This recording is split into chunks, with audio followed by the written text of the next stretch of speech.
berangkat ke tanah suci rek ningali Baitullah, rek muteran Baitullah, rek sa'i. Hari nu ngabangun Baitullah saha kiai? Nu ngabangun Baitullah pertama malaikat Jibril, dilanjut ku Kanjeng Nabi Adam alaihi salam.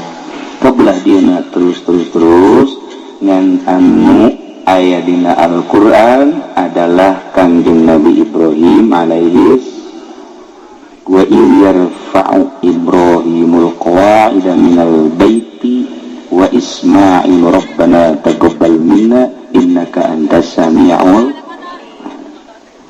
Kanjeng Nabi Ibrahim teh urang Sam nu kuari keur perang Suriah.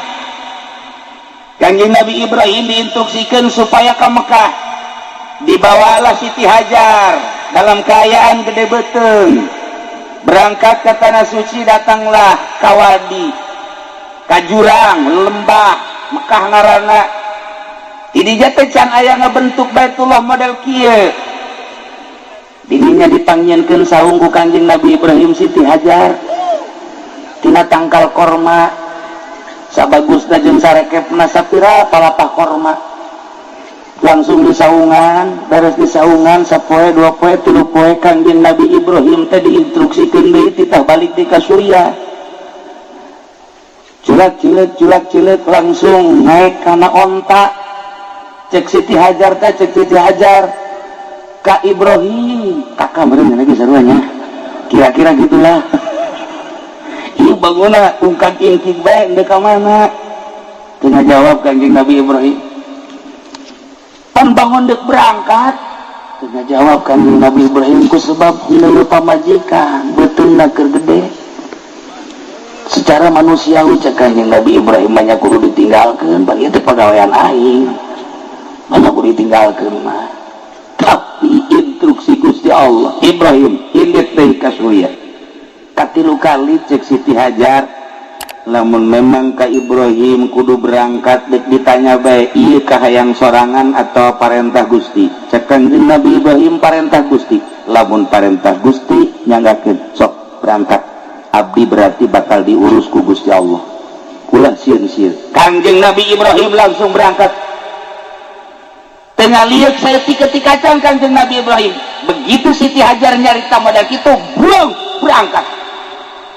Eta teh aya hikmah, urang lamun nganterkeun masantren ka anak. Nah, begitu dek balik ulah hileuk. Turutan Kanjeng Nabi Ibrahim. Geus bae begitu urang naik ke mobil, balik urang.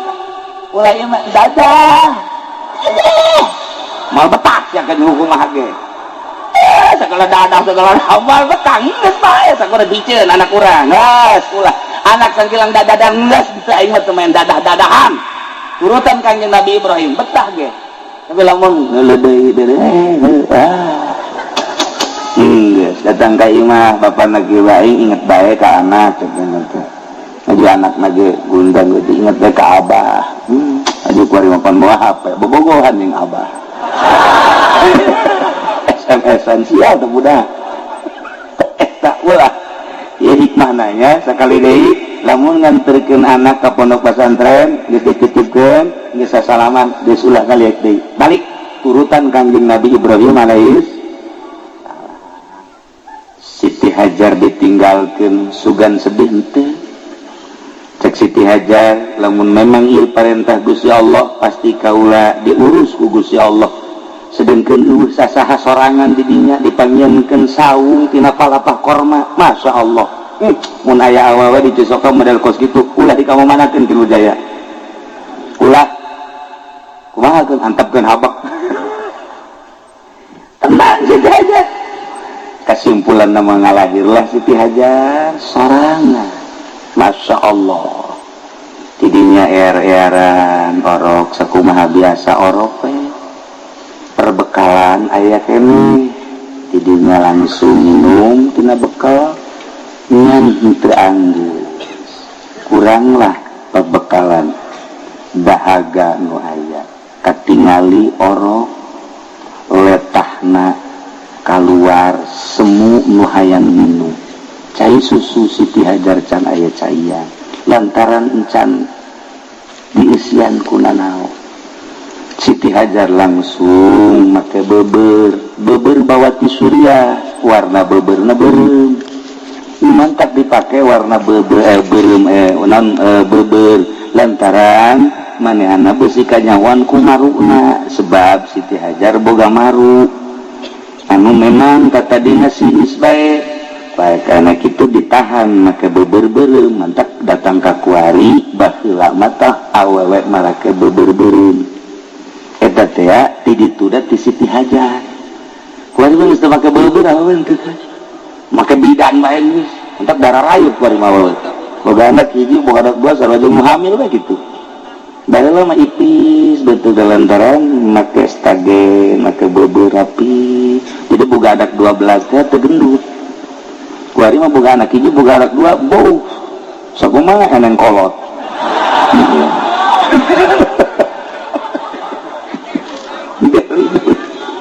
Bebe aja aya hikmahan lamun aya jelema sekolah baheula ieu mah mun aya jelema masuk kaguguran 2 bulan kaguguran 3 bulan kaguguran ulah hese-hese sekolah urang baheula teangan beber awewe sok talikeun ka dieu ditalikeun ka dieu asal nali bae ka dieu masyaallah hikmahna luar biasa. Kitulah para jamaah kaum muslimin wal muslimat rahimakumullah.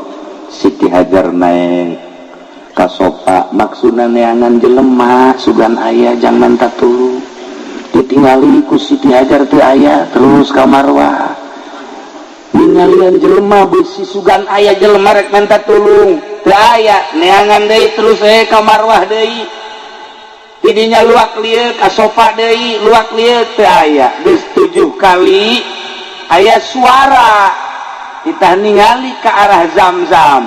Pas ningali ke arah Zamzam malaikat Jibril keur nepakan taneuh atau diketikeun ku sampeanana ditambah ku jangjangna tak mancer cai sabarkeun ku Siti Hajar kadinya. Waduh pandi Siti Hajar nginum luar biasa mawa jang anakna.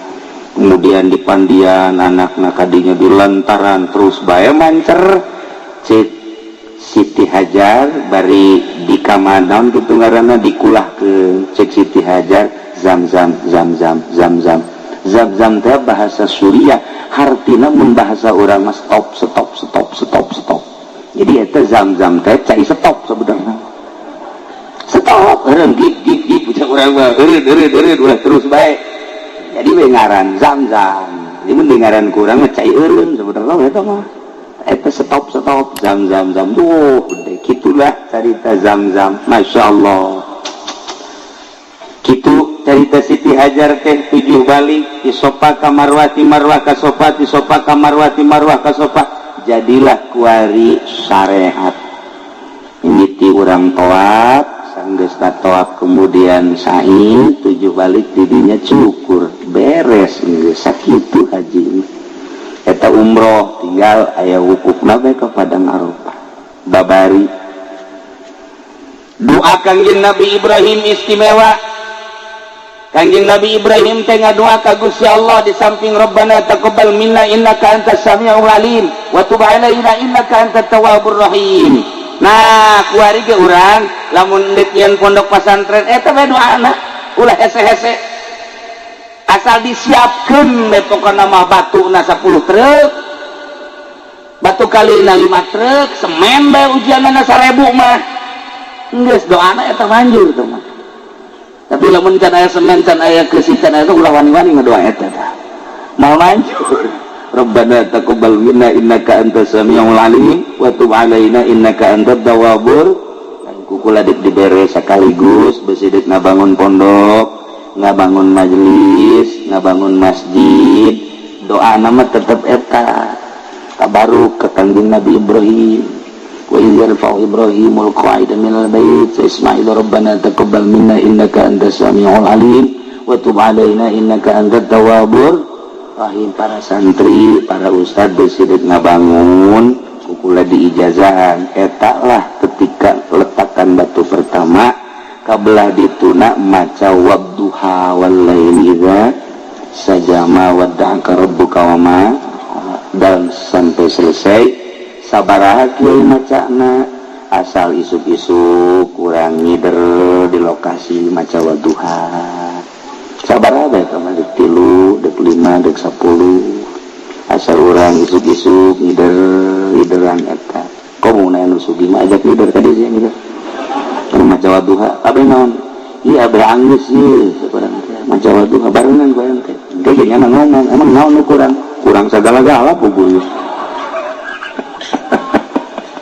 wadduha ente ngabangun pondok ngabangun majelis mushola masjid eta masya Allah lain hiji lain dua aya kiai ngabangun teu anggeus bebejalah kasimkuring dijazahan eta begitu dijazahan eta dibaca we ku jana wadduha mutar we di dieu datang ke masyarakat kaget kiai kunaon muter we abeh anggeus wadduha wal laili hayo baturan ku sia wadduha ya jadi urang dinya karunya bu kiai cenah muter bae urang bantuan yuk eta sarua jeung pelet teh lamun urang khusu kan kurang manjur tah lamun khusu manjur urang mah teu khusu ge hayang manjur babari sebenarnya mah begitu geus beres pelet batu kan segede kieu tadi Cisoka makan make batu bener teh make batu timpahkeun ka tonggongna aya kan nyanan kurang dia pelet eta kalah aing bogoh ka sia teh cenah atuh saja mah cenah teh kudu pelet kurang geus bogoh teh lah tah timpahkeun ka huluna mudag ge gitu jeung bogoh